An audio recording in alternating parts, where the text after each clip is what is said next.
Manager of Experience Development in the Canadian Rockies with Travel Alberta. And he has stated that a key purpose of his role is to work with Alberta tourism industry partners to grasp the extraordinary opportunity of regenerative travel as the world imagines tourism, reimagines tourism, I should say. And then our third speaker is John Brownlee.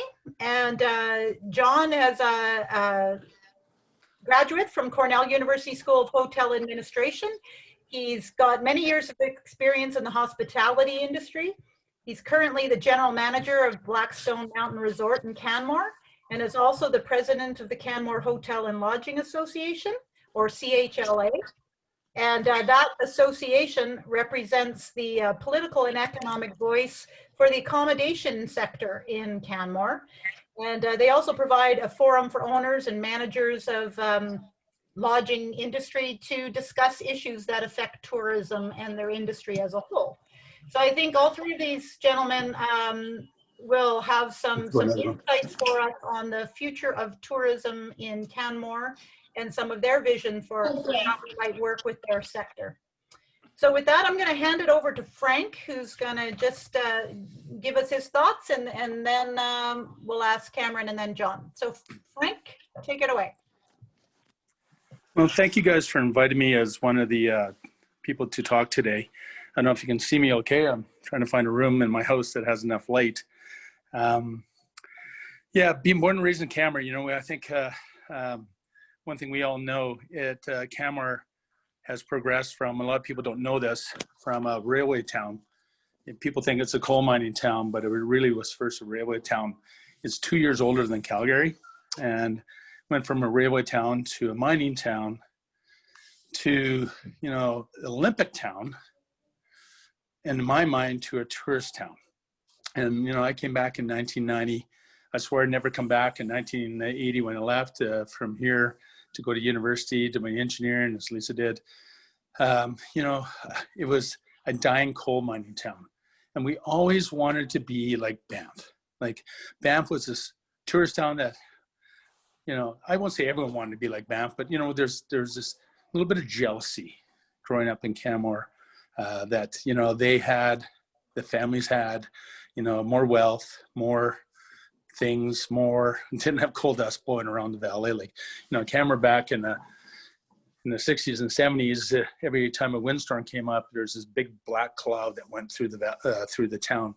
And you look back and, you know, some people maybe wanted to be a coal mining town, but it was a different place to grow up in. It was a coal mining town. And I think we became something that we were destined to be. And people used to stop off and get gas in Canmore and keep going from Banff to Calgary.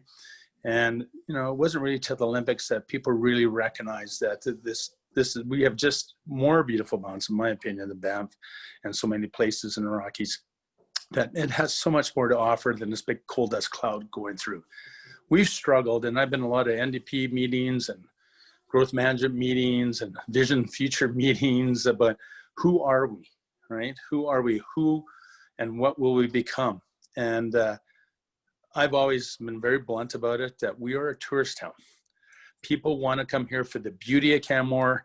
You know, as much as people think the extreme sports and everything else, people want to come. No, they come here to look, they come to walk, they come to see the beauty, they come here to relax, they come to have our beautiful restaurants.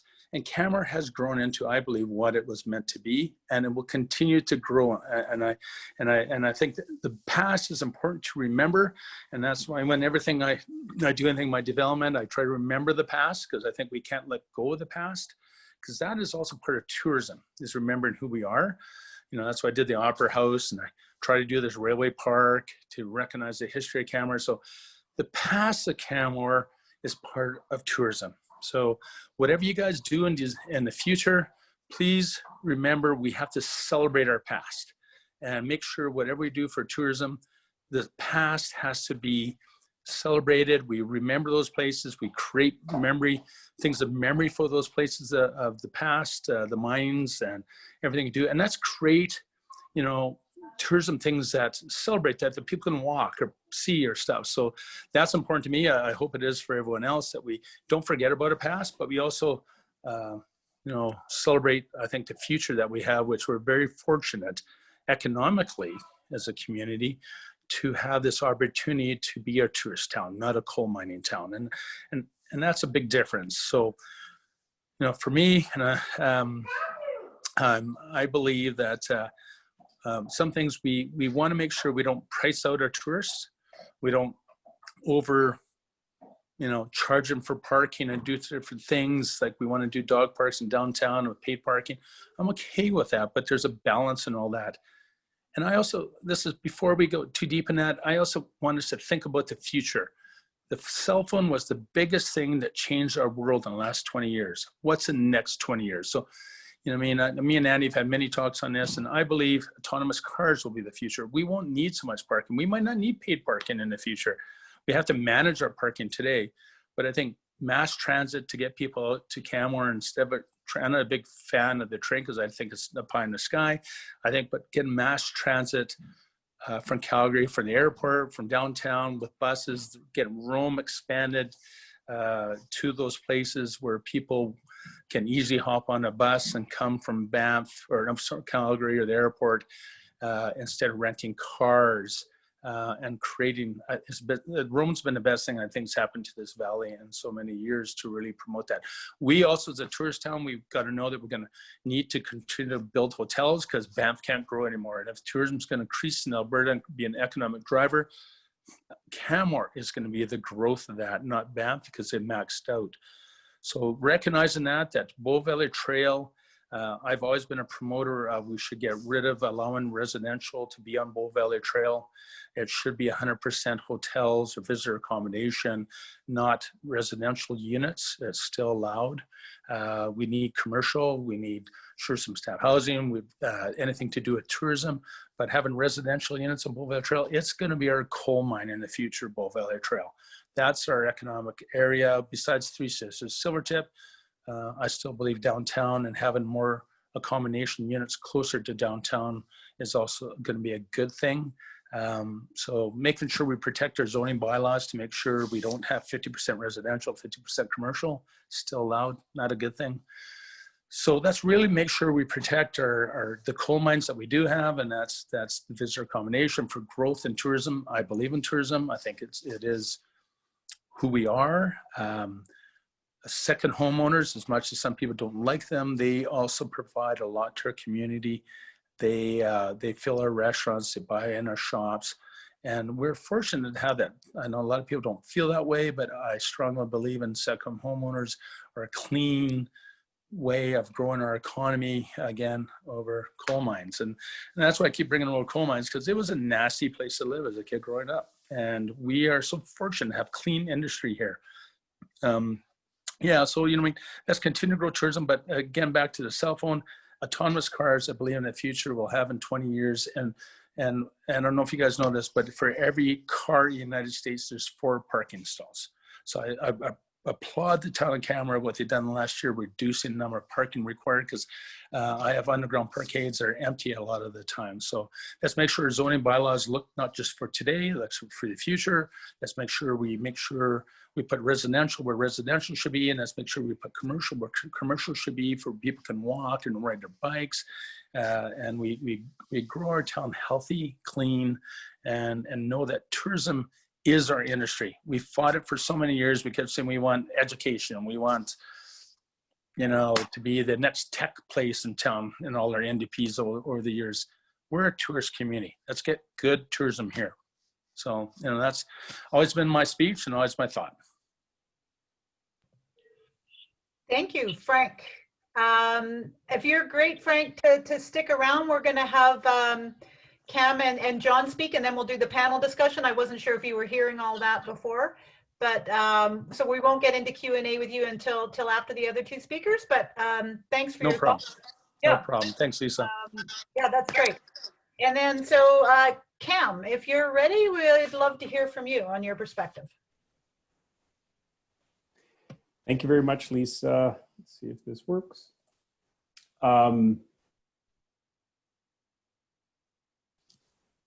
It is a real pleasure to be here, for sure. I mean, I want to thank you very much for the opportunity to talk today. I'm also blessed, I guess, here in terms of following Frank. I just was hanging on every word because as a local, as somebody who was actually born in Banff, you know, I sort of saw it from the other direction where you're in Banff and you know, my sister lived in Canmore for over 30 years and it just to see how Canmore has evolved compared to Banff has been really fascinating, really. Today, I was going to go over a number of... Sorry, I'm going to interrupt because we're seeing your notes page, so I'm not sure if you're... Oh, okay. Yeah, you might just want to switch the view. Okay, let's see how that works. Switch view, hide presenter view. Does that work? No, maybe stop sharing and resharing, or Sarah, do you have any suggestions? Are you working off? I think sorry. she was talking to me. Sarah. Sorry. Oh, Sarah. Cam, are you working off of 2 screens or just 1? 2. Okay. Perhaps move once you start, how do I explain this? Move your PowerPoint to the other screen. It's really hard to explain from when I can't see what's on your end. But if you switch your PowerPoint to your screen that doesn't have your Zoom on it, and then present it from that screen, it should stay on that screen. Let's try that. But yeah, I was going to say stop sharing and share again. Okay, we'll try it again here. Sorry about that, everybody. Digging into your time. You wouldn't be the first one to go through this. Technology is so much fun. Yeah. Okay. I also have a copy of it, and I'm happy to share on my end if you like. Why don't we do that? Just because I would probably be the worst person to be doing this. No it's problem. It's gonna turn into a boring process for all of you. Sure. If you want to stop sharing, So you can chat, and I'll get that set up on my end. Okay. Yeah. You know, the bottom line is that,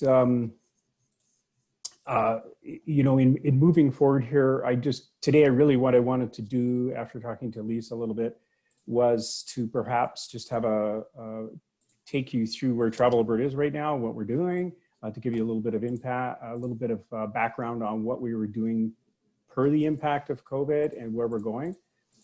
And then maybe provide to a number of insights on what we do in terms of tourism marketing that might pertain to a lot of your discussions as it pertains to the task force. We're okay, Sarah? Yep, I just had to download it off of the... Okay. How does that look? Perfect. We'll just go Excellent. on to the next slide if you want. You bet. Yeah, just for those that don't know what a Travel Alberta is, we're the province's destination development and promotion organization. So we work in alignment with the government of Alberta to provide support and intelligence to the tourism industry, elevate visitor experiences, execute promotions in partnership with communities and businesses and organizations across the province that are building tourism experiences. I just wanted to touch very, very quickly this evening on what we call the Alberta Rebound strategy, and it provides some context to where we are right now. Essentially, the Rebound strategy that we created is in response to the pandemic. So it's really a temporary operating strategy that we have in place per the government restrictions and the type of recovery mechanisms that are happening across the province. So it just aligns everything. So right now, it's a three-pronged program. And right now we're sitting in the restart phase per the restrictions that are in place now with the government of Alberta. So as we move through the pandemic and through this crisis, it aligns all of our resources to make sure that we're the most efficient and effective as we move forward. Next slide, Sarah. So we're in regular contact with the tourism industry, and this is what we know now. Almost 90% of the tourism-related businesses across the province have been negatively impacted. We are seeing a calculation of perhaps close to 30% of those businesses are in risk of permanently closing. And nearly half of all businesses have seen and experienced and are earning less than 25% of their normal revenue from both leisure and business travel programming. Next slide, please. So as we move forward, we have done a business impact survey to sort of dig in a little bit deeper into some of the issues. As you can see, most of these challenges relate to financial challenges, and also the fact that the temporary closures and the inability to access usual markets has reduced revenues. And so that's a significant challenge for our tourism industry. Also the ability to service short and long-term debt, and then the ability to access operational bridge funding are all the top three challenges with the industry right now. Now, government support has been vital over the last 6 months, including $18 million that was invested into the Alberta tourism industry through partnerships with Western Economic Diversification, Destination Canada, and Travel Alberta's Cooperative Investment Program. The good news is really a lot of this funding did what it needed to do, but continued support from government is going to be paramount as we move through the pandemic in terms of the viability of our industry. Now, additional supports were announced in December by Minister Schweitzer, who is Minister of Alberta Minister of Jobs, Economy and Innovation. And this included a tourism levy abatement extension until the end of this fiscal, so March 31st. And also $8 million in funding to support our 5 biggest destination organizations across the province, including Tourism Canmore Kananaskis. So this will help support the 5 communities that are associated with those destination organizations that together account for approximately 75% of all of Alberta's tourism expenditures. So this will help ensure Alberta destinations are in place to capitalize on the pent-up travel demand that we know is out there, and on our ability to accelerate and to respond when it's safe to do so as we move through the pandemic. Next slide, please. Now, we're focused on what we call a smart rebound strategy, which is going to be aimed at high yield visitors, and where the measures are really going to focus around boosting revenue, not just visitor numbers. So there's really 3 areas that we're going to be concentrating on as we move through our restart into the rebuild phase. These include access, which from the larger scope is airline partnerships to grow flight capacity out of markets such as the United States and other target destination markets when it's safe to do so. Improved access to new and existing destinations across the province. And Frank had mentioned transportation, and that's such an important part of continuing to build a robust tourism industry. And we hope that this will all help Alberta attract higher yield visitors as we move through into a rebuild phase and to support a rebound of the tourism industry when it's safe to do so. The second aspect of it is marketing. So we're hopefully in the next couple of months, we'll be able to reestablish what we call our Winter Warmth campaign. And this is a campaign to provide information and encourage Albertans to take advantage of the incredible travel experiences around the province. Again, those will depend on when the health conditions allow us to do that and when it's safe to move people around. So it'll start with hyper-local type of programming, staycation type of experiences, and then when it's safe to do so, potentially expanding into other domestic markets around the country as health restrictions allow. And then in the long term, focusing in on attracting the right international markets to rebuild and grow. And then the third element is product. We know that competition is going to continue to be even more intense, perhaps, in the tourism industry, and product development enhancement is really the lifeblood of our tourism industry as we move through this and begin to rebuild, because we need to remain relevant. Tourism is a very competitive industry globally, So Alberta as a must experience destination will be critical as we move forward and continue to figure out how we can build a very robust year-round tourism industry across the province. Next slide. Now, as we move forward with our industry, the focus is going to be on quality over quantity. So looking at targeted marketing that identifies and encourages travelers that we determine as high engagement travelers, travelers that stay longer, they tend to spend more per vacation and likely come back many times during their lifetime. We also know that in the long term, we're going to have to go beyond Alberta in the long term, of course, to make sure that our industry is robust and successful. But right now, it's a matter of supporting and working with the Alberta tourism industry and engaging the Alberta market when it's safe to do so. Next slide. Now, I wanted to talk a little bit about our relationship with Tourism Canmore Kananaskis and what we've been doing in your community with them and the partners. We work shoulder to shoulder with Tourism Canmore Kananaskis through a whole process of marketing that really focuses on creating an emotional connection with potential travelers. So it's a lot about trying to identify what an experience in Alberta and Canmore Kananaskis feels like. And the opportunities are really endless in terms of what we do in the Rockies region.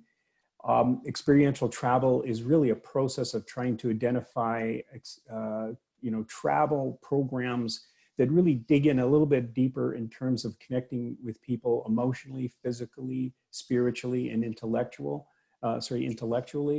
And as we move forward, it's going to be a central strategy as we continue to target particular kind of customers. Next slide. Now at Travel Alberta, we promote the unique travel experiences in the province to two types of travelers, essentially. Curious adventurers. They are a type of traveler that's really looking for a different perspective on travel. So they tend to be very energized about exploring new places. They're very inspired to learn about a destination, its landscapes, its authentic culture. As Frank was mentioning, I mean, the history and heritage and culture in Canmore is highly unique. And these people are very interested in understanding what that is. The other target is hotspot hunters. And they really travel, their travel experience is all about accomplishment. So taking part in one-of-a-kind experiences, connecting with local experts. So they fill their trips with the stories and memories around that one-of-a-kind experience. And as we move forward, we're learning a lot about these two traveler types all the time and working with Canmore Kananaskis to really align the travelers that Tourism Canmore Kananaskis feels are the best fit for the Canmore area. Now, in targeting these types of travelers, it does not mean that other kinds of travelers will find their way and come to Alberta. But what we are doing is we're methodically inviting specific kinds of travelers through our messaging because we feel they're the best match for the travel benefits that Alberta offers and in alignment with the unique positioning that we promote of Alberta, which is authentic experiences and breathtaking landscapes. Now, of course, through the pandemic, and in the Rockies region specifically, we experienced visitor types this past year that typically do not usually travel into the mountains extensively. So our industry partners have had to pivot around that and to understand more about what these new visitors were and what they needed. And we also had to do a great deal of work together to make sure that these visitors understood what the Rockies community's values are and also what they needed to do in the extraordinary environments that surround those communities. I think we all have stories around that. Next slide, please. So through the Canmore Kananaskis Community Strategic Planning process in 2019, as all of you know, is that Canmore Kananaskis was actually one of the first destinations in Canada to really commit to a triple bottom line approach as a way to really guide that tourism development process. and also embrace not only the important economic aspects of tourism, but also the environmental and social factors to really develop more of a holistic approach to tourism. Typically, tourism is in fact measured in economic terms, which is important in that the fact that it can build wealth in the community.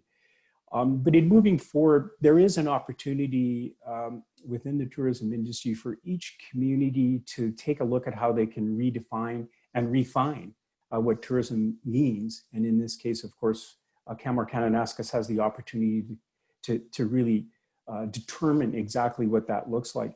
And we're seeing this trend globally. And I wanted to, because I have short time here today, even less because of my technological challenges, I just wanted to share one example that I thought might make sense to you. Next slide. So as a task force, you're really in good company because there are communities around the world that are right now looking at what tourism can be. And perhaps one of the most extensive examples of applying a triple bottom line approach to tourism is New Zealand, which already had in place the Sayaki Promise, which is really a set of responsibilities that a traveler commits to. And it's also a set of expectations that they promote to their target audiences around the world. So New Zealand is right now looking at what does the future look like for them in terms of tourism. And they're also looking at what the future visitor is like for New Zealand. Now, next slide, please.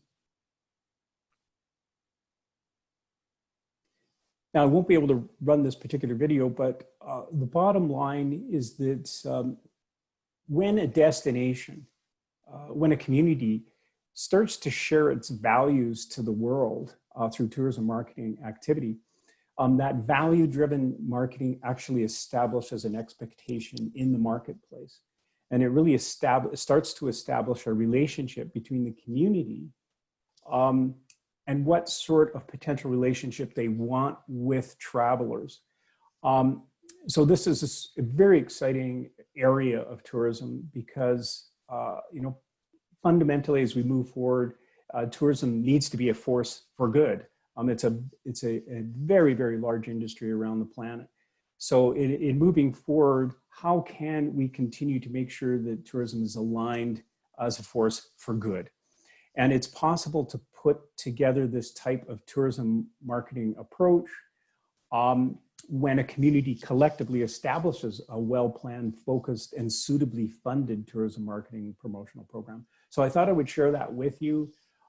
We look forward to working with you as you examine what the future of tourism means for Canmore Kananaskis.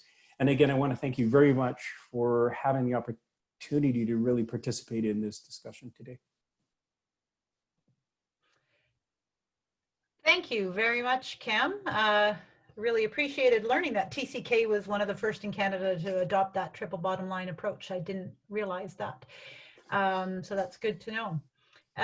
So we'll move on to John and then we'll do our panel discussion. John, did you have a presentation or? Ta-da! Looks like you do.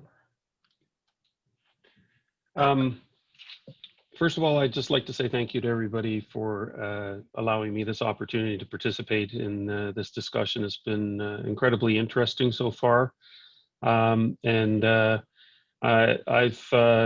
just in addition to what Lisa said about me, I've actually been in the Valley since 1991. So I'm a bit newer to Canmore as I do actually reside in Banff, but I think I offer just the same unique perspective that Cam also offered as well in terms of understanding both communities and the differences between the two. This evening I'm going to be doing a presentation that sort of looks at tourism and how tourism affects hotels here, and then how all of both of those two elements contribute to the town of Canmore. So I'm just going to click on through the slides here. tourism is our lifeline in the hotel sector. We honestly wouldn't be here without it. And tonight we're going to be talking about that vital role that it plays both for us as a commercial sector and also in creating and supporting a healthy and sustainable community. So how does tourism impact the hotel sector? Well, Canmore hotels are one of the more important pillars of the local economy. Visitors are not just day tripping, they're actually coming here and they're staying at our hotels, and we do offer a lot of variety in comparison to other locales. For example, nearby Banff, they were more restricted in their growth and the type of accommodation that they could actually produce. They have a bit more of a traditional hotel offering, whereas we here in Canmore have quite a range, anywhere from the sharing economy and Airbnb units to your traditional hotel rooms to a property like the one that I run, the Blackstone Mountain Lodge, which is more of a condominium style. All of these create a very unique offering to tourists who come here and visit our beautiful town. The other thing that hotels and you know, because of tourism and its impact here on our economy and the commercial sector, it's a chance for job creation and career advancement. We have a very unique resort atmosphere here in Canmore. Many graduates of high schools and colleges and universities, hospitality programs, they seek out our particular properties because they know that it is such a unique experience and that we're all consummate professionals and very good at what we do here. And they love the surrounding, the opportunity to live in these beautiful mountains, to participate in the community. Many of the young people who come to work for us absolutely fall in love with the area, just like I did back in 1991, and they have chosen to stay here to raise families here. The hotel sector is supported by that demand from tourism, and it does indeed create thousands of jobs here for us in the local area. Hotels also strengthen other sectors. So tourism feeds hotels, hotels feed demand for other sectors. So there's retail, there's restaurants, there's activity providers, transportation, groceries, you name it, even legal and healthcare. We're all very much interconnected, and it does produce demand on those other sectors, and everybody benefits as a whole. We need regular upkeep of our facilities. We need maintenance, and so plumbers, electricians, landscaping. All of these provide economic wealth for the many people who reside here in Canmore. And so healthy levels of tourism mean high employment, and that just leads to further community strength and stability. I thought this was a rather nice quote, so I put it in there, but as an industry of industries, tourism is supporting all of the businesses that we have learned to cherish and appreciate as residents of Canmore. Tourism and hotels benefit summary. I just want to go through just point by point. It creates another subsector of the tax base, a healthy hotel sector support. Supported through strong tourism increases the commercial tax for the town. This helps pay for infrastructure. Just getting a phone call on my phone. And it helps to pay for infrastructure such as pathways, social services, recreational facilities. The second point, local business support. All the businesses that I mentioned before benefit from this healthy tourism economy and strong hotel occupancies. It also provides awareness. You know, for the longest time, a lot of people have always thought of us as not Banff. Frank kind of mentioned you know, that we were always kind of jealous of Banff. Well, we were able to develop awareness in our own right, and you know, through hosting of many events like World Cup competitions, like up at Norbert's facility. This just creates awareness and tells people about the uniqueness of our community and the town of Canmore. Many fall in love with our town. A lot of our guests, they come here and they're very curious about purchasing a home or a second abode there. This in turn drives development and also the realty sectors of the economy. It's a great way for us to showcase our culture. A lot of visitors come in here and they are super impressed. Not to compare our two towns, because obviously I've chosen to live in Banff and I do love Banff, but at the same time, guests that stay at my hotel and at the hotels here, they tell us that they love the unique and very authentic culture that Canmore provides.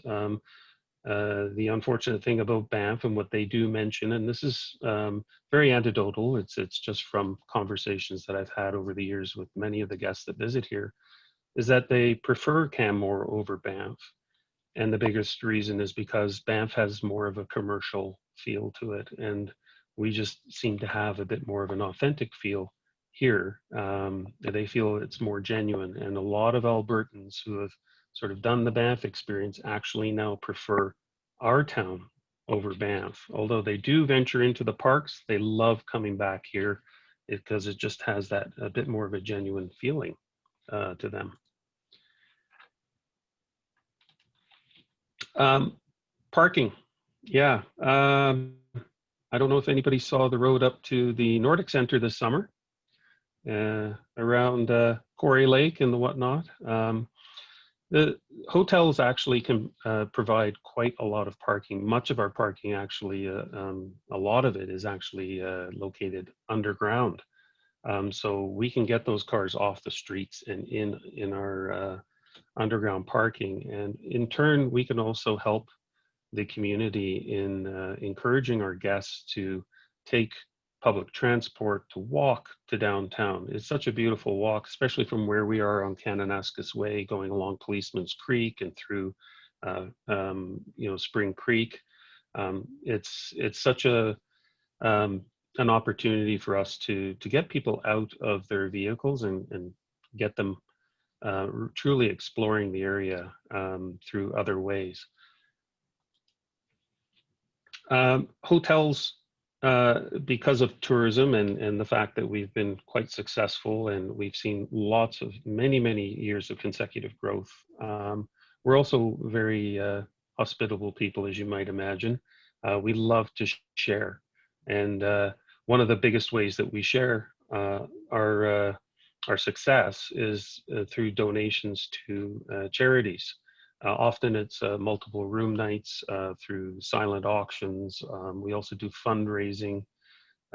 Tourism Canmore Kananaskis, in conjunction with one of our hotels here in Canmore, actually provided a soup kitchen of sorts through COVID. They provide relief to people that are hitting hard times or have to isolate due to COVID. They get a shopping card basically for Safeway or Save On, I believe it's Save On. And of course, you know, we also conduct annual fundraising efforts for local charities. This helps sustain Canmore's population. I'm very privileged to have so many foreign workers join our team here at our hotel. And I know that this experience is common to all the hotels here. And these are wonderful people who come from very mixed cultures, and it just provides a really lovely blend of cultures here. It's a fantastic diversity, and that's what I find the hotels are. They're an amalgamation of all kinds of people from different nationalities, and we're all working towards a common goal. And you know, some of them don't come from the best places, and when they come here, they truly can see the difference, and they really appreciate what we have here. So much so that they get married, they create families, and their children are the ones that are in our schools right now. They support our businesses, and they are the future residents of Canmore. We also provide educational support here. Our hotels are uniquely situated that we have a bit of a captive audience when guests are checking in and they're looking for things to do. Our concierge services allow us to teach them about wildlife activity, bear awareness, also conservationism, and many other pertinent information about how to enjoy Canmore just like a local would. And on the last part here, we're actually a hotel. Hotels are an essential service. We, as designated by the province and the federal government, we're often here in time of need.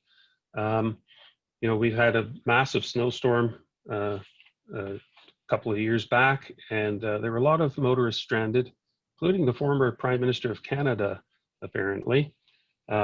Stephen Harper ended up staying at the Solera, from what I heard. We also will house temporary healthcare workers during the pandemic. A lot of patients will come in from out of town for surgeries here, and we also provide accommodation for them. There's contractors. There was also displaced residents during the flood of 2013, and I actually just took over a hotel in Canmore for the first time, just only a couple months earlier, and wow, that was something to go through. I had 28 rooms knocked out, but it was great to see the hotels step up and provide accommodation for people who were really not able to occupy their homes, and it just showed amazingly well the true spirit of the people of Canmore, how we all came together during that crisis.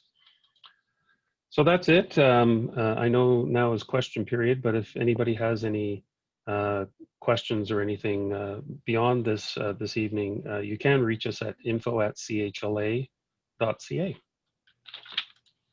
Thank you. Great, thank you very much, John. That was really interesting, and a bit of a shift on how we might view hotels and their role in our community. So I really did appreciate that. And so hopefully Frank and Cameron are still here, and we can open it up to a conversation with these gentlemen around their industries and how they interact with our community. So I'm going to try to moderate and look for people's hands up. I see Mayor Borelman, you have your hand up, so why don't you start us off? And you're muted, John. It's sort of a lob softball, I think, but just before I do, I was interested to hear John Brownlee refer to the Canmore Nordic Center as Norbert's facility. Pretty good. Anyways, we've been talking in this forum and much more broadly than that about the notion of developing sustainable tourism practices. I wonder if the three of you could really briefly just speak to this group about what sustainable tourism means to you. How do you think about that in the context of your own businesses? So Cameron, I see your mic's off, so I'll ask you maybe if you want to start with that one, and then we'll move to John. And is Frank still with us? I don't know. I don't see Yes, him. I am. Yes, I am. Right. Okay. You haven't lost me. Yeah. You haven't lost me. Okay, So great. There you are. I've just been drinking champagne, so it's okay. Okay, well, we'll start with Cam, and then we'll move to you, Frank, and then John. Okay. Yeah, you know, obviously sustainable tourism tends to sort of allude to some sort of balance between, you know, those three pillars that we talked about, where you have economic, environmental, and social pillars. One aspect is maybe taking a look at it in terms of responsible tourism, because then that sort of pushes back a or provides some sort of widespread relationship that you have with the visitor, because it's a shared responsibility. And if visitors are going to come into the community, a big part of that is to just make sure that they understand the values of the community, what's important to the community. I mean, a really good question that I saw recently was, the bottom line is just about every destination is somebody's home. So I think in moving forward, the destinations that are going to be, really adopting that triple bottom line are also going to be talking about what it is to be a resident and what it is to live in that particular community. I think is going to be a really important aspect of how they also promote the community. Great. Cam, sorry, Lisa, it's Sally. I'm just wondering, do you know of any examples, Cam, of places who have done that well that we could look to? Yeah, the one example I shared today was, of course, New Zealand with their values-based approach, but there is several others. We've noticed one that's popped out recently is Queensland, Australia, is also doing, values-based tourism marketing promotions. It's incredible how Australia and New Zealand tends to always be, a leading example in this area. I'll send you a couple of other examples that might make sense for you. Great. Thank you, Cam. And so the question I'll ask Frank then, what does sustainable tourism mean for you, Frank? Sorry, guys. I think we're very fortunate in some respects as a community that we have a growth limit like Banff does. We actually have a finite boundary to our community. We still have a lot of opportunity for growth. Let's make sure it's sustainable, that we don't overload our parks and our communities, that we actually plan. Now, I find the biggest issue when you try to go grassy lakes is it's because we got on Google Maps and got everything, everyone knows about it now. But it's the parking is probably a bigger issue than it is the amount of people going up and down the trail. Capacity on the trail is not as bad as the fight for parking in these places. So I think if we're going to strive for sustainable tourism, we don't want it just to be downtown Canmore. We want to have an experience of being in the mountains. I'm total supportive of a gondola going up to Lady Mac. And I travel Europe every year, paragliding there or skiing, and everywhere you go there, not all of us, especially my age, 58, I mean, at least we're right at that area. John, sorry, you're older than me.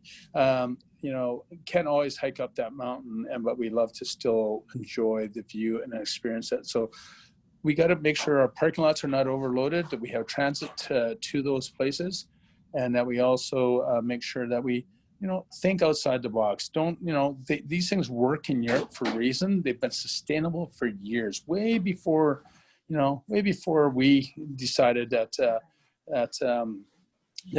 some people think they're bad. They're not bad. They're good.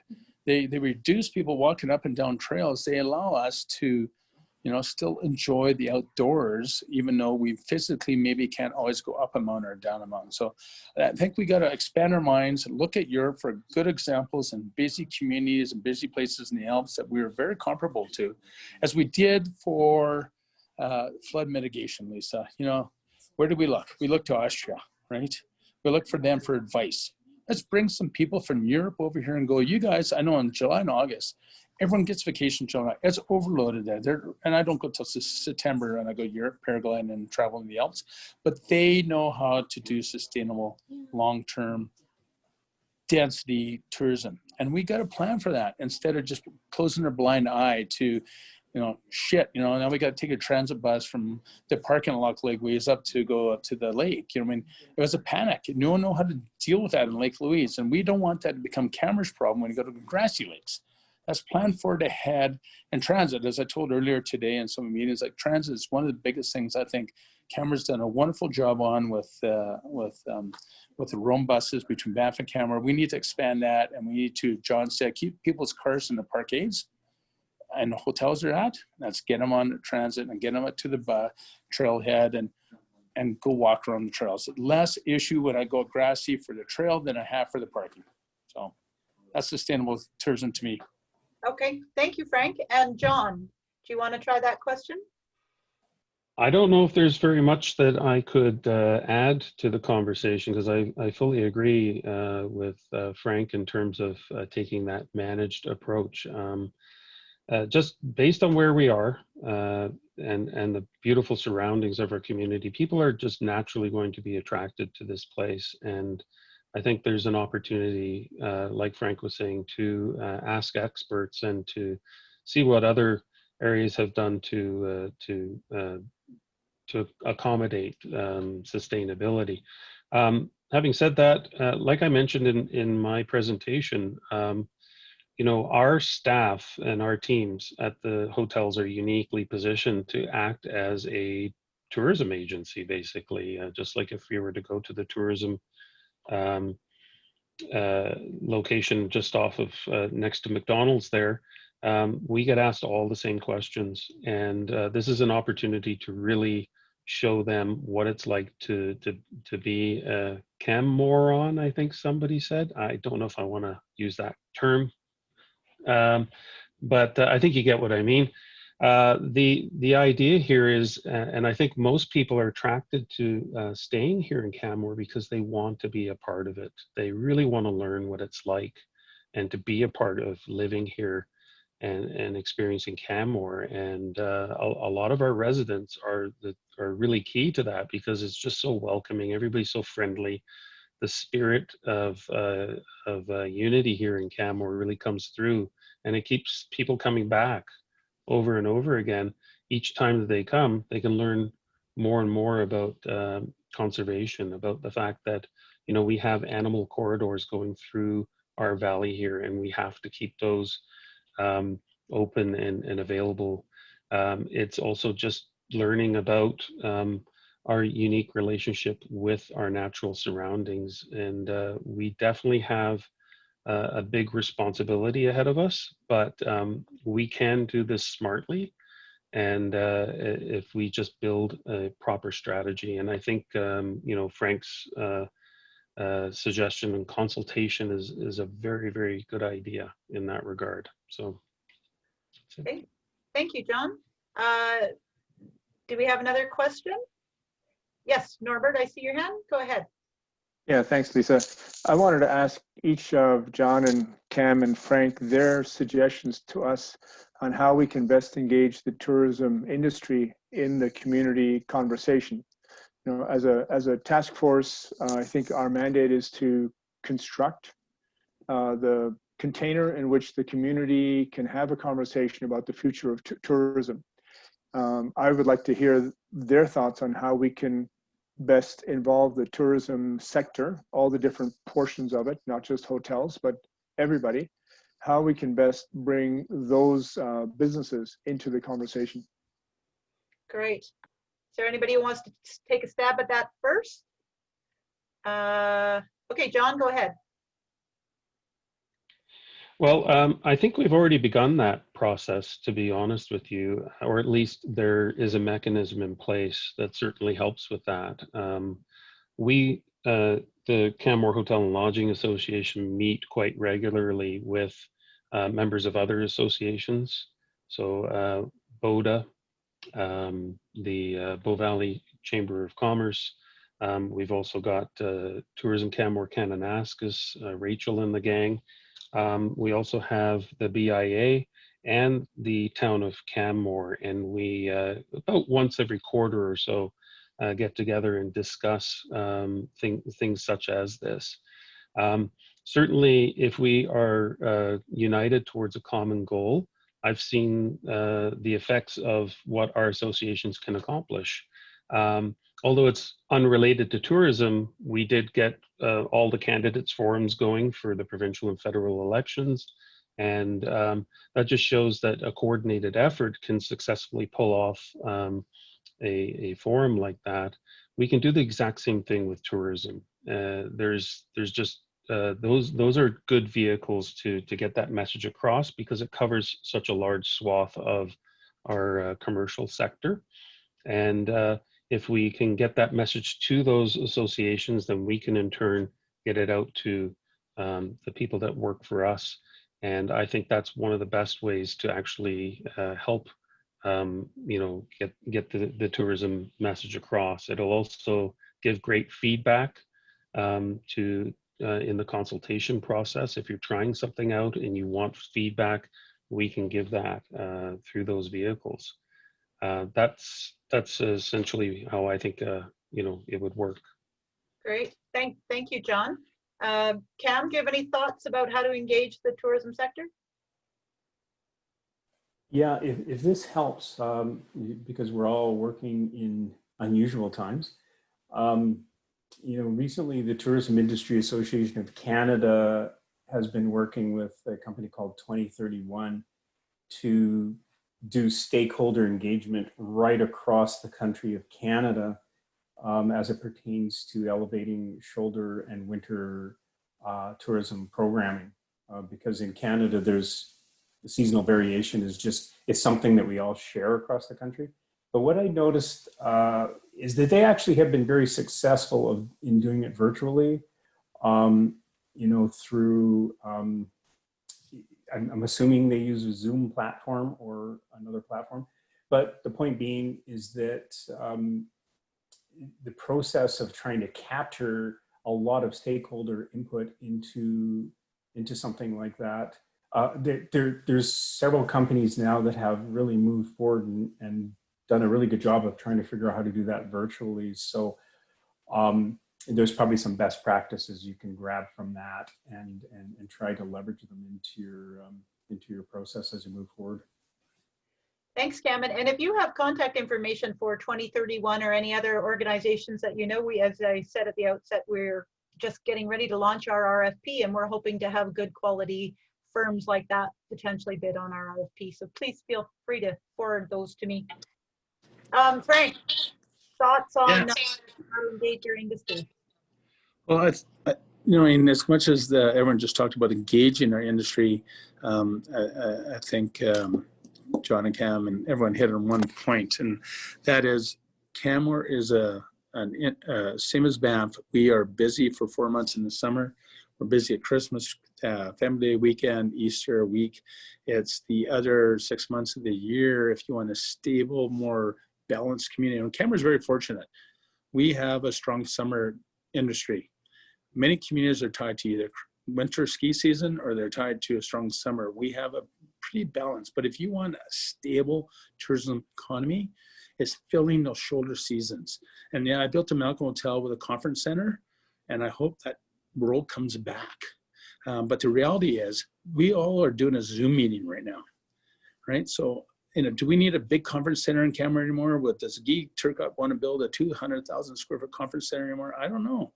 Like, the world's changed, and we've all, need to know that there's going to be big adjustments in the world because of COVID and accelerate things that have changed. I still believe in the conference center, and I still believe we need the social interaction. It's nice to see you guys over at TV camera, but the reality is, having a glass of wine or a glass of champagne is important, and to have a socialization.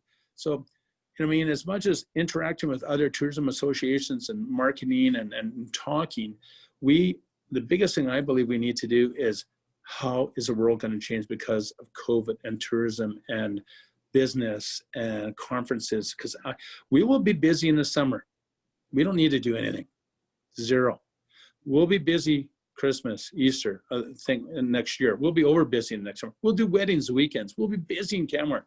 It's the Monday to Fridays. If you want to keep your restaurant people working, stable economy, you want people not hungry, you want people having steady jobs. That's what every community that's a tourism community thrives on, is how do we fill those shoulder seasons, the end of September's to middle December's, right? The February's to the April. So that's what we need to do, is we need to engage with everyone, not just we need as a community to really think about that. How do we fill those shoulder seasons? Okay. And Yep. Last thought there, Frank? Or Sorry, what was that? Sorry, I thought I cut you off. I didn't mean to. Did you have No, some- that's me. Is, you know, engaging organizations is one thing, but it's having a realization of who we are is more important. And then figuring how we fill those shoulder seasons, either with developers or hotel associations, tourism communities, Travel Alberta. You know, Travel Alberta, we don't need your help generally in July and August. We need your help in October, November, right? That's when we need your help. That's when we got to market us. We need to jointly market us and get those conferences that no one's done in years. And we really got to deep thinking about how will that change because of COVID and what we're doing today. And that's an interesting conversation. And it's going to be interesting to see how everyone reacts to that. Okay, thanks, Frank. Do we have another question? And if you wanted to pose your question directly to one of the panelists, it doesn't have to go to all three. Jody, yes, go ahead. I guess I'm just building off what sort of Frank just mentioned. It's probably a direct question for John Brownlee, but if we wanted to engage tourism workers, when is a good time to target them in the next period of time when we're going to be doing our community engagement? Obviously, we know you have busy periods and quieter periods, so is there a good couple of weeks that we should sort of target your staff? And hey, John? Well, I personally think that it should be all the time, but we typically will, through our training programs and orientations, run our staff through WildSmart and other programs. In terms of being able to get the most impact with the most people, I would say probably around May is a really good time. That's when all of the summer staff have been hired. They've just gotten in. They've probably worked maybe 2 or 3 weeks at their respective hotels and restaurants and businesses throughout the town. And then that, I believe, would be a great opportunity at that point to just educate them about the town that they live in and the general surroundings. So yeah, I think that would be a great opportunity. There's also another one probably just prior to that, perhaps in March or April, but that would be the season that I would choose. Okay, that'll line up, I think, well with our proposed engagement. Yeah, Sally's giving thumbs up for that. Is there another question anybody wants to? I'm happy to lob one out. And oh, Martin, go ahead. Sorry, there were hands up. Maybe, there's a lot of squares. So we'll go to Martin, and then I saw Sean. So first, Martin. Thanks, Lisa. I guess this is probably more for Frank because he may have had more experience with this. But I'm wondering about there are people around that oppose tourism or aren't very happy about tourism growth, and I'm just wondering how you believe that should be handled, because you may have seen some opposition to development occasionally too. Thank you. Yeah, well, you know, the reality is Canmore has always had a group of people that have been against tourism for many years. You know what I mean? That's been, you know, ever since I grew up here, some people always have people against tourism. There's always people that want Canmore to stay the way it is.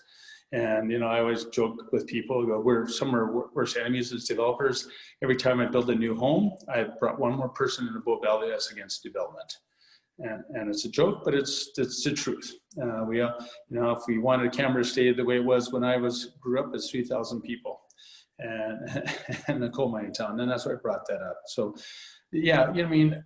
People will always be set in their ways that, you know, they want to stay it is, but we are very fortunate in Canmore, and that's what people don't realize. There is a community master plan and a municipal development plan. We have finite growth, and it's doing it right. And, you know, our municipal development plan, we might be 35,000 people at build or 30,000 people at build, including second homeowners, and I don't know how many commercial units we'll have in that. But, you know, I mean, that's going to be in our lifetime, or my children's lifetime will hit that. We're like Banff. There's going to be a build out. Do it right. And then you got to educate the people coming to the community. We have a plan. We have a finance plan. We have an infrastructure plan. It's the tourism plan is probably the greatest plan. Is what do we want to be as a tourism community when we grow up? And we've never talked about that. We said, oh, let's get education. Let's get, you know, let's get industry here. No, we're a tourism town. So what's the best plan we can get and put in that MDP, the best plan we can and best community planning that we can do to make us the best tourism town. Like, and that's why I brought up Austria and places like that. Bring some experts from over there that they've grown up and they've been doing it for 100 years. Like, what can they give us advice on? And don't be scared about it. Let's be good. Anyways, that's, you know, you can never stop the naysayers, and you're always going to have them. So. Thanks, Frank. Sean, do you have a question? Yeah, I mean, it was very along very similar lines to Martin's question. So maybe I would expand it out to John and to Cam. I mean, Canmore's become a tourist destination in the last few decades, as Frank has pointed out very well. And there's, without a doubt, there's great benefits to having tourism. But we do have, you know, the people that buy your homes, Frank, I mean, they, even some of them, they first came here as tourists, and yet now they don't want to see some tourism. And I think that there's an element of, there's an element of naysayers, but there may be an element of fear that they're losing their opportunity to experience the mountains and whatnot. And so I'm wondering what we can learn, or what ideas our speakers might have as to what can be done to put residents at ease, that they're not losing their unique mountain community, that we're all in fact rowing in the same direction. That's a great question. John or Cam, do either of you want to take a crack at that? Cam, go ahead. Did I beat John? There we go. Yeah. It's a wonderful question. As you know, I'll swim a little bit behind what Frank talked about, which is, you know, a big part of that is obviously is Canmore deciding what tourism can look like as the community continues to evolve in that direction. You know, there's a number of things in my head, but the one that always pops out is we follow a few people. One gentleman is by the name of Simon Sinek, and I just love his approach to you know, how he sees you know, how he sees messaging work here. And you know, the bottom line is that people, more and more people are not buying what you do, they're buying why you do it. And I think as Canmore continues to look at tourism as, you know, part of a force for good in Canmore, it's all about making sure that you share to the world, essentially, what you care about as a community. And then you're going to draw visitors that also care about that. It's a real shared value approach. You have a lot more control over the type of visitor that you want to target and the type of visitor that you feel is a great fit for what you offer as a community and a tourism experience. You know, Tourism Canmore, it's fantastic to have the ability for us to be able to work with an organization like Tourism Canmore Kananaskis, because it in fact brings together that collective voice. Because our role, of course, would be to look at how we can amplify your message and how we can make sure that you are telling a story in a very complex and very competitive marketplace. As I was mentioning in some other conversations earlier in the week, we actually get a chance to work with Alberta communities all over the province. And it's interesting in working in Canmore and Kananaskis because it seems to be the choice for Canmore and Kananaskis is really selecting the incredible amount of opportunities that Canmore and Kananaskis actually has. There's other parts of the province where they have very limited opportunities. So it's really exciting to be on this call and really listen to that, because you know, it sounds like Canmore really needs to sort of select what opportunities make sense to it, where a lot of other communities we work around the province, they do not have the extensive assets. They do not have the beautiful environment that Canmore and Kananaskis is blessed with. I am confident that the future of tourism in Canmore is going to be extremely positive. It's really a matter of the community deciding on what that's going to look like and what sort of message you want to to precipitate out there in the world. It's really phenomenal, honestly, to see a community come together and have this conversation. I really wish that more communities would do exactly what you're doing. Okay, thank you, Cam. John, do you have any thoughts on how we can work with residents who are fearing the growth in tourism? I think I can definitely add some comments. Living in Banff right now and having lived there since 1991, basically even at that point in time, it had almost reached build out, and indeed it has now. Banff is a community that's pretty much set in many ways. They don't have options. And like Frank and Cam were alluding to, the town of Canmore, everyone here, we do have options. We can manage this. We can come up with a strategy. We can steer the course as we go forward. And I think tourism is inevitable. You can't stop it. We just live in too beautiful a place. Too many people know about it and they want to come and see it. And they come because of us.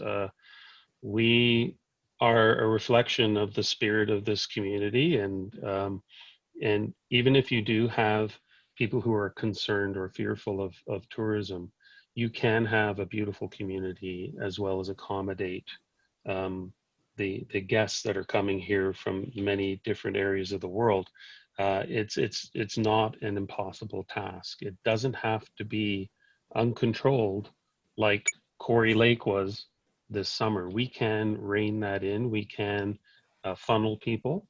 I've had my own experience even down, say, like in Arizona, visiting the Grand Canyon, where I was not allowed to go in my own vehicle. I had to hop on transportation and move around just like everybody else. Everybody was the same. Nobody had an option to go in using their vehicle. And I had a wonderful experience, and we got a lot of walking in. And this is something that I would love to encourage visitors to do, is to engage the beautiful walking paths that we have. There's lots of options for us. I don't think we need to fear it. I think we need to grab a hold of it, be proud of who we are, and really, really come up with a very well considered strategy and look at other places that have done it successfully and adopt what they're doing. We can do the same thing here. We don't have to be afraid of the future of tourism. I think the future is extremely bright for Canmore compared to other places. Frank, I saw you coming on. Yeah, do you want to add? Sorry, yeah. Just one comment, real quick comment to say, and sorry, I got some friends in my condo here. And it's the same thing I say about COVID. Because I've been, I know me and John have our disagreements on masks, but that was pre when we had no cases here. But I believe in one thing in life: be respectful, but don't be fearful. And we need to teach people and educate everyone in Canmore that are new, old, who've been here for years, or up and coming. We want you to respect our community, but don't be fearful of the future. And that's important. Like, there is a future, and Canmore has a fixed future. We have a build out, just like Banff had a build out. Yeah, it hit its wall, but I'm sure 30 years ago, there was a lot of people in Banff that were fearful of the growth that's going to happen in Banff. Vito showed up in Banff. The first person Vito ever worked for in his life was my dad. As an Italian, he came off the boat, and it's a long story, but a beautiful story of Vito. And, and I don't know if you guys know Vito, but the people back then, I'm sure, were fearful of how Banff is growing, and all we want people to do is be respectful, don't be fearful. Anyways, I tell everyone that. I don't care if it's COVID or tourism, we're going to grow, and it's important that we do ask everyone to be respectful of our community. That's all. That's great. Okay, David, yes, go ahead. Thanks. Cam, you talked about the Taiyaki promise. I was just wondering, and I know, thanks Rachel for the link. Certainly look at that afterwards. I'm just wondering, if I understand at a very high level, that's essentially sort of sets the tone for visitors coming to a particular area, just in terms of sort of expectations about, you know, visiting that area. I'm wondering, was that driven by the local community? Was it driven by the tourism sector, or was it driven by local politicians? And I'm just wondering if that's a model we can maybe look to, because this task force in our few meetings already talked a lot about, we'd like to, you know, we certainly want to keep welcoming people, but make sure that, you know, education is a bit of a loaded word. So it's just a way of making sure everybody is clear about, you know, expectations and that type of thing. Yeah, it's such a super good question. I haven't had a chance to really dig into the processes that New Zealand used to isolate that and execute. Obviously, you can see that there is a great deal of influence as it pertains to their Indigenous, you know, the importance of Indigenous and culture in New Zealand. I would almost refer to John, because he probably knows more about New Zealand than I do. I've never been there. And but you know, indeed, it's really, really unique to see that, quite honestly, because it seems to be crystal clear. The one thing that we have noticed too is there are a few destinations around the planet that have also adopted, you know, these sort of pledge processes where, you know, maybe in a similar way to make sure that people that are visiting those particular areas know the shared responsibility. So there is some other examples of how that works, but indeed, the Sayaki approach is really obviously associated with the Indigenous culture of New Zealand and how important it is to all New Zealanders. So I can dig a little bit more to figure out what the process would be on that. I know the agency that does the work in New Zealand, so they probably would be relatively transparent as a case study. Okay, thank you, Cam. I had a question that I was going to ask, if maybe of all three of our speakers. Affordability and affordable housing has been something that has always plagued our community, and specifically the tourism industry has the reputation of paying low wages, and I'm wondering how your industry helps to support its employees through an affordability lens and a housing lens. And maybe John, I'll let you start, because I know hotels get saddled with that. Lisa, sorry to interrupt here. I don't know if John minds if I interrupt first and talk quick, because I have a restaurant owner here. I got to show him some property tomorrow that he might be building a restaurant at my property, so I got to leave here in a minute. Sure, go ahead. Okay, John, if I interrupt you. And I'm just going to talk about affordable housing. It's always going to be a struggle. We don't want to be an Aspen or a Vail. We don't want to busting in people from Calgary. Canmore's done a lot in the last couple of years. I'm proud of Canmore, what they did with the rental property that's coming online here soon. There's a lot of developers that are trying to do professional affordable housing. Myself is one of those I try to do, and staff housing for our own thing. But it is really market driven. If you want staff, you need to provide staff housing. You need to buy it, you need to rent it, you need to provide it. And if you don't provide it, you're not going to get staff. If you don't get staff, you're not going to have your restaurant or hotel or anything open. We need to do a balance between market driven and creating opportunities for people to build things like we did here in Canada. So it's a rental apartment. So Canmore's doing a good job. We got to keep doing that job. And yeah, we don't pay the best wages in the world, but I got to remember the NDP government raised minimum wage from $10, $17, $15, whatever it is, $50 in about 3 years. That was good. It just was too quick, in my opinion, but we're there now, and we're providing housing, we're doing PH, we're doing rental. I still believe in staff housing should be done on Bow Valley Trail for any large building. We used to have that in our bylaw. We still should have that in our bylaw. Sorry, I got some friends here. That should be done. And that's, again, a bylaw change, that a certain percentage of your housing should you should show that you're going to provide it either rental or ownership or somewhere, some other. So, you know, we're doing a good job. Don't cut us short. And Banff did a good job. They're doing a good job. And I think Canmore shouldn't beat themselves up. I think we're doing a better job than we think. And let's keep going down the path of doing a good job. Okay, thank you, Frank. And if you have to leave, that's fine. I understand. I gotta go get a guy to build a restaurant in my development here. So I gotta tell him that Canmore is a place to do tourism, and that we'll keep his restaurant full. Well, thank you for agreeing to speak and for sticking around to answer questions. We really do appreciate it. Thanks, Frank. Yeah. Thank you, guys. Frank. Have a good day. Okay. Thank you, Nightmare. All right.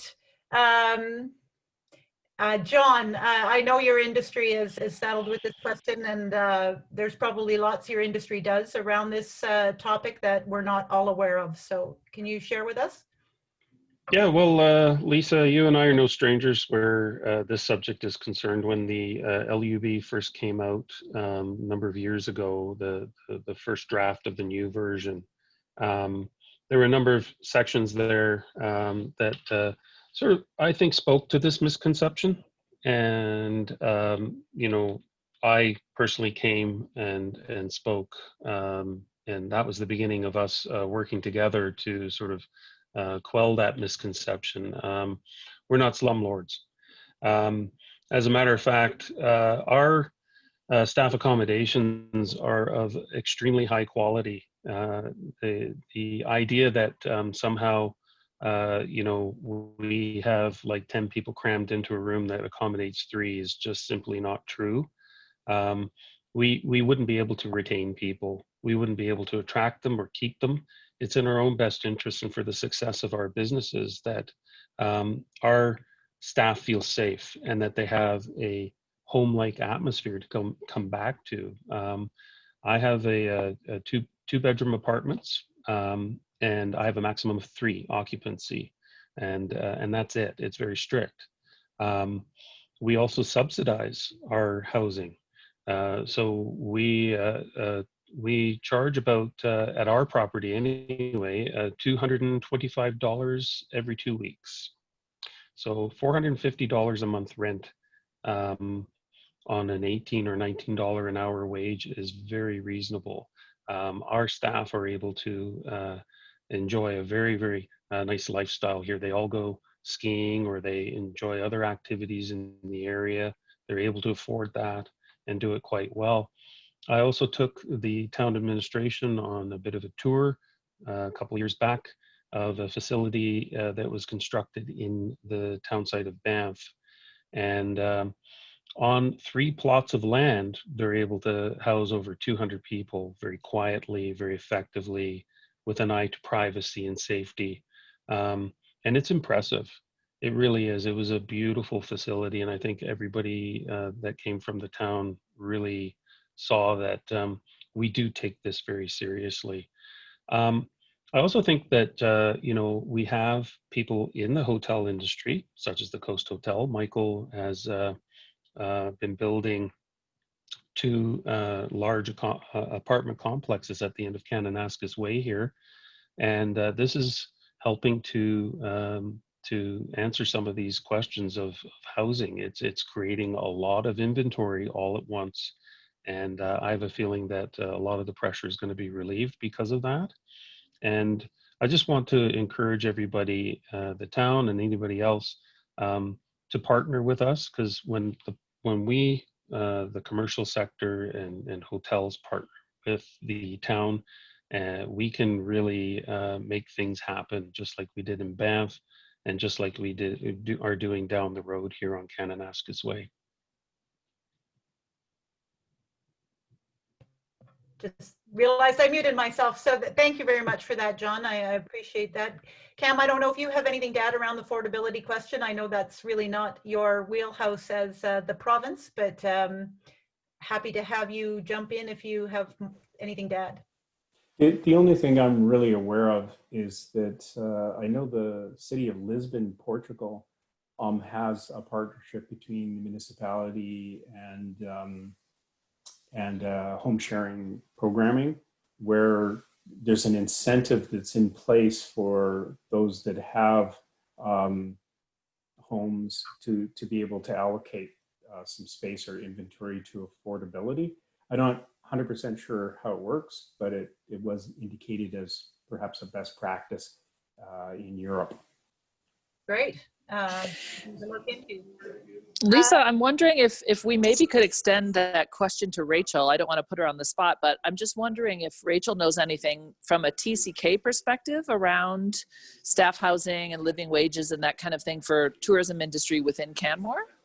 Yeah, no, fair point, Sally. And as you've mentioned many times, we have other tourism operators on our task force. So if anybody else wanted to jump in on that question, feel free. So Rachel, do you have anything to add? Not on a tourism Canmore level, but personally, I came to the Bow Valley 18 years ago and started as a housekeeper. And I made, I think, $7 an hour. Wasn't staff-accom, but it was, I wanted to live the life, right? Like, this is paradise, and that was the price I was willing to take by then. And looking at tourism as an industry of industries, the tourism sector employs a lot of women and a lot of young people where they start their careers. So I'm not saying that $7 an hour wages is okay, and I'm not saying that paying 50% and more of your wage for housing is okay. But if you are in a life stage where you're just out of school and you have no other commitment than work and play, that might be okay for a while. And then we need to see how we can move those people out if they want to stay in Canmore, out of those low-paying jobs. But I also know, and John, you live this every day, that if you are willing to put the work in, the hospitality industry has incredible opportunity to move on and to move up and to make your way to a better lifestyle. Yeah, but it had nothing to do with tourism Canmore can ask us, just more of a personal story. Yeah, thank you for that, Rachel. And did anyone else on the task force want to share their own company experiences with affordability or affordable housing? Or okay, I don't see anybody with a hand up. So were there any other questions for our two panelists that are remaining, John and Cam? Yes, Mayor Borman.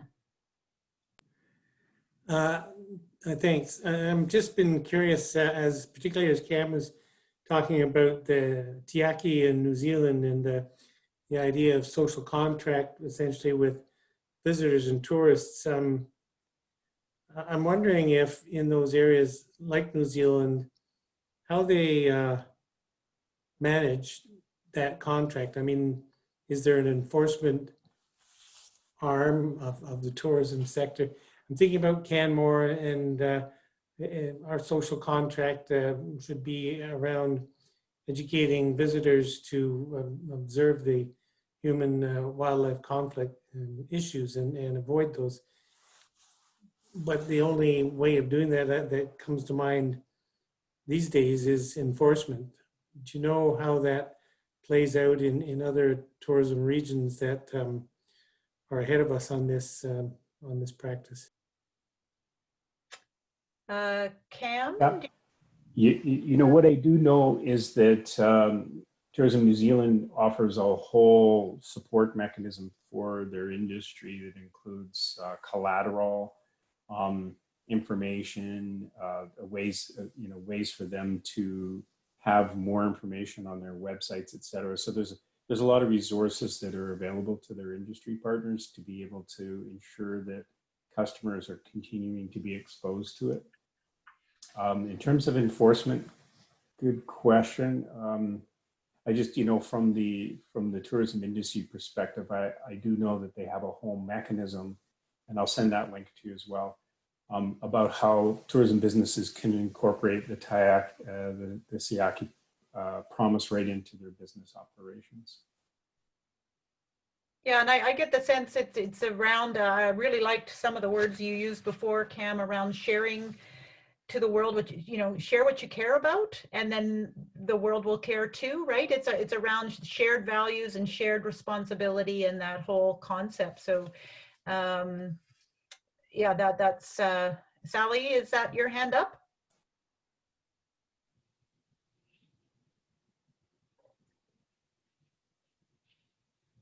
You're muted. And I raised my hand, but then I couldn't unmute. Sorry.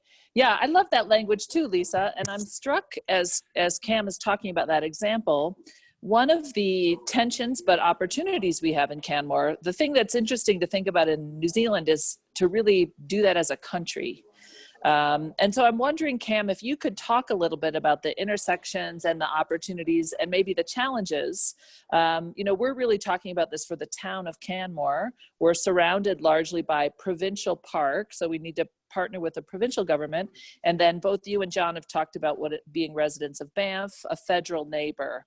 So there's only so much we can do as the town of Canmore, which is the challenge, but there's maybe opportunities in partnering with other levels of government on some of this tourism visioning and some of these shared values. I'm just curious about that.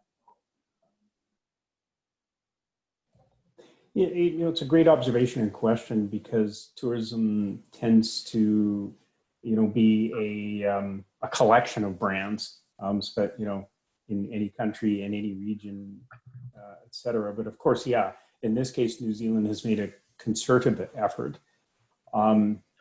In Australia, of course, each of the regions of Australia have their own particular brands of tourism. And then, of course, in Canada, we have an overall destination brand through Destination Canada, which is the national tourism organization.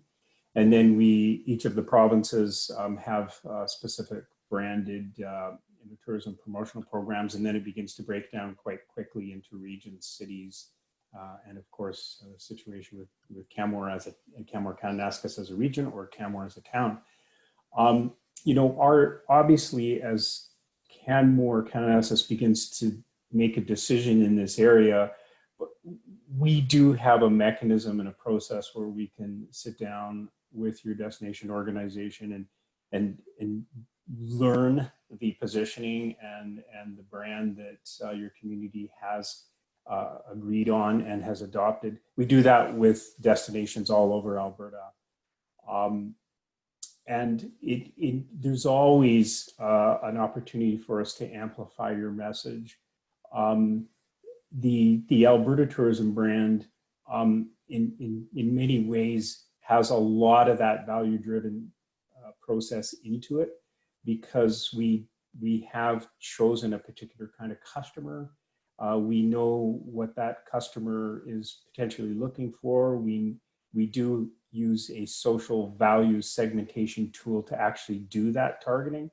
So the messaging and the type of promotions that we build are based on social values.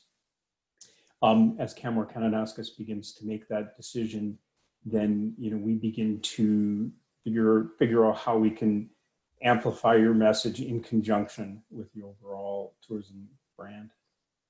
Okay, thanks, Cam. I know, Carol, sorry, I've missed you. You've had your hand up a bit. Did you have a question?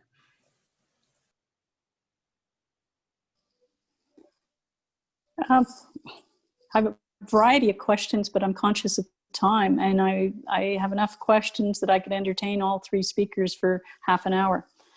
But that said, how about if I just drill down to kind of one question that would apply to both John and Cam. You're talking about the tourists that we could attract, and I'd like to follow on that theme.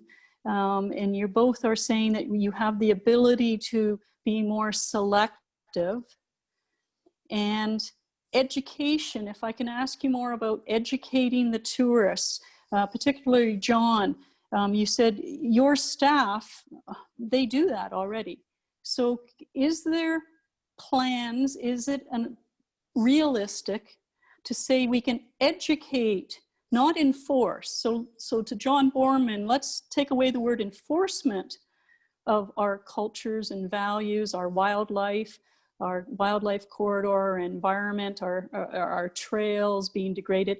Is there a way that we can educate ahead of time? Can we get more online education?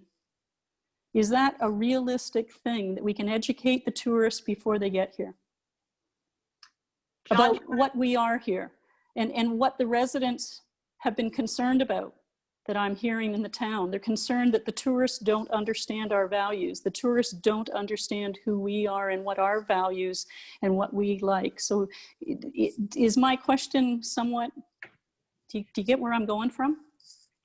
Carol, I think that's a great question.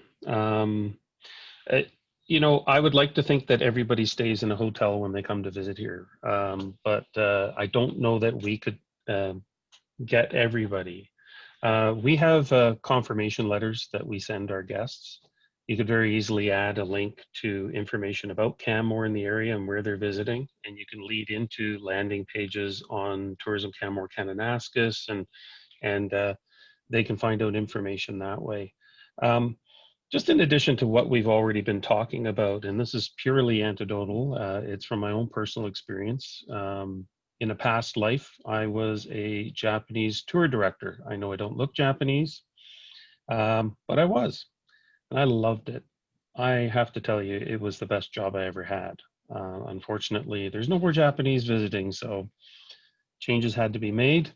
But why did I love that? It's because I truly love where we live. I have great pride in what we've got and feel truly, truly privileged. And to be able to stand on a bus, hold a mic and tell 40 Japanese people all about our culture, all about Canada, and contrast those difference between our different countries was absolutely mind-blowing. It was so fun. And that's the thing, is that we've been very serious this entire time. My experience of tourism has been nothing but fun. I take great pride and have a lot of fun talking with guests of all walks of life, not just Japanese, and seeing their faces and telling them those little secrets, those little things you learn from living around here was an absolute pleasure, and still is a pleasure for me. We can do that. All the residents here. You able to hear me? Might be my Bluetooth cut out. Yeah, no, I can hear you. Yeah. Okay. Yep. Okay, there. Now we got you back. I saw Lisa talking. The reason why I'm bringing this up is mainly because we can all play a part in this. We can all participate, just like tour guides and tour directors. We all have that opportunity to bump into tourists anywhere around Canmore and talk to them about what it's like, answer their questions, and be open and friendly and show them around. And we have a lot to be proud of. That's our social contract, in my mind, is that everyone participates in this, and that it's through a common pride in where we live and what we do and why we live here. That I think is the key to moving forward. I'd like to think that it's purely hotels and their concierge desks teaching guests and about all of this, but I think it has to be a coordinated effort, and I think it involves everyone who lives here to just reflect what we know. That to me is a big key to moving in a healthy way forward with tourism. Thanks, John. Yeah, I'll just swim behind John. Right, he's absolutely correct. It's the power is really in the collective for destination branding and destination marketing. If you're going to inform, if you're going to increase awareness and inform and move people along some sort of communication process, when you do it all together collectively, it's much more powerful.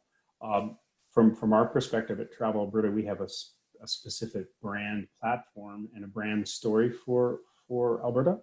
And then we offer toolkits and other resources to our industry so they can also amplify the story.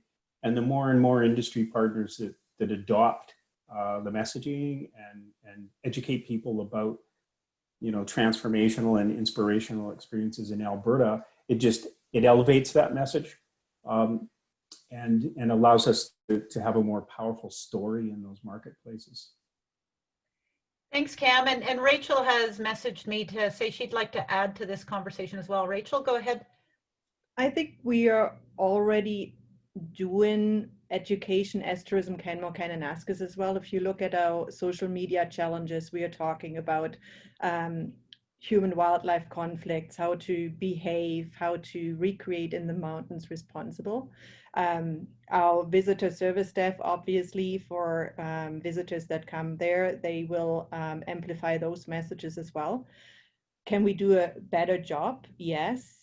As a community, for sure, it just takes resources. And I think that is maybe part of this task force to see what is important to us as a community. And if that communication piece and education piece is important, then we can't do it alone. We are a team next month of 3 full-time staff with very limited resources dollar-wise.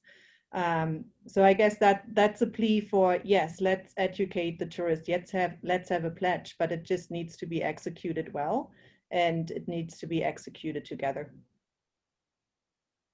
Yeah, very similar message as we're all in this. I think we have time for one more question. If there is, yes, Norbert, go ahead. Yeah, I think it's been really helpful and interesting to hear all these comments. And I sense that they've been mainly focused on overnight guests. From a hotel perspective, from a provincial and national marketing perspective, we're all trying to attract overnight guests. I think last summer, particularly, some of the things that drove us crazy in the community were visitors for the day, not overnight guests. And I wondered, both from John and Cam, but maybe more Cam than John, what's our power? Maybe Rachel can join in on this too. What's your sense of our ability to reach day visitors with all of the things we've been talking about? Our values as a community, the kind of visitor we want to attract, whether it's a pledge or any kind of other technique to align around a set of values. When people hop in their car for the day, they're probably not checking the Travel Alberta website. They're probably not checking TCK website. They're just hopping in the car and going places that they know or have heard about. So very interested in hearing your thoughts on how we reach the day visitor in addition to the overnight guest. Okay, thanks, Norbert. Cam, you want to start with that? Yes, it has been a truly fascinating journey for all of us, over the past 10 months. Not only for Canmore, but for Banff Lake Louise, Jasper, any of the communities in the Rockies.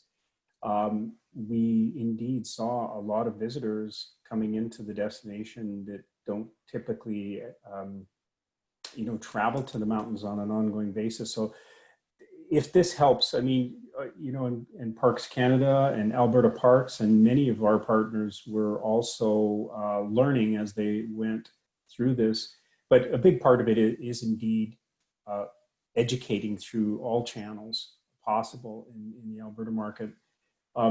As to, we think a big part of it is that visitors just did not have the information. So it was really making sure they were aware.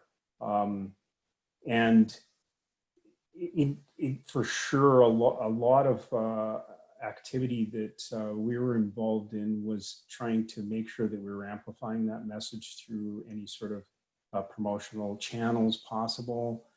I think, and I'll kind of perhaps leverage over to Rachel a bit, but I think that also a big part of it is through social media is people starting to share information, good and bad, and just really elevating that conversation as to what the experience was in some of the communities. I know Parks Canada also and Alberta Parks both amped up information that was right on site in particular areas to make sure that people were informed of the behavior that they were expecting, of the facilities that were available. So right across the board, just amping up our ability to make sure people have the information that they need prior to a visit and during a visit. Rachel, did you have anything you wanted to add to that? Sure. I once had a manager who, when there was a problem, he would ask me, if we throw money at it, would it go away? And I think to a certain extent, that particular challenge of the day visitor that might not be reached by our traditional channels, if we were to throw money at it, and it would mean pretty much boots on the ground, having visitor service staff educating travelers at trailheads, in parking lots, and so on. We've tried that with our limited resources we had this summer, but our visitor center has a full, I think this summer they had 7 full-time staff. So we typically had 1 or 2 staff members out on the trails in downtown Canmore, but you can reach so many visitors through that. I also gave some interviews with radio stations, mostly educating on how to recreate safely, what the expectations are. But again, you always only reach a small population of day visitors because they are not necessarily the ones that are engaged with our brand. The visitors that are engaged with our brand, I think they get Canmore much better than what we saw this past summer. I'm hoping that makes sense. Yes, it does. John Brownlee, go ahead. I think we have to ask the question, who are these visitors? And in my opinion, especially this past summer, we had a captive audience. Albertans couldn't go anywhere. So the people that were here last summer and crowding our parking lots and visiting these areas, they were Albertans. They are our day trippers. They are primarily coming from Calgary and Okotoks, Cochrane and Red Deer and all these other places in between. And they're doing these day trips. But we need to have an ongoing effort in terms of messaging. It has to happen all year round. And I think, you know, certainly social media and using our, like TCK has an amazing website, directing traffic there through our various associations so that people can get that information is going to be very effective, I think. But we do need to target Albertans, in my mind. They're the ones that were here last summer. I find the international guests are a lot more pliable because it's not their backyard, and often they're very careful and they want to be respectful. So I think we have a lot more influence over international guests, and primarily they're the ones that are staying in our hotels. Speaking of which, if you force everybody to prove that they're staying in a hotel, then you could probably cut down on a lot of that traffic, and I would be very happy about that. Okay, well, on that note, we have run out of time. It's 8 o'clock, and so we've gone 5 minutes over because we do have some wrap up and next steps to discuss. But I do want to let Cam and John to thank you very much for taking the time in an evening. I'm sure you'd rather be with your families, but this was an engaging conversation. I think you gave us a lot to think about, and certainly from my perspective, made me believe that we have real partners within our community and within the industry that we can engage with, that we can talk to, that are open and willing to take this journey with us and help us connect with the community. So thank you very much for your time. Really, really appreciate it. And we can let the two of you go now. And yeah, virtual round of applause if we could. Thanks, everybody. Yeah, thank you so much. Thank you. It was a real pleasure. Yeah, appreciate your time.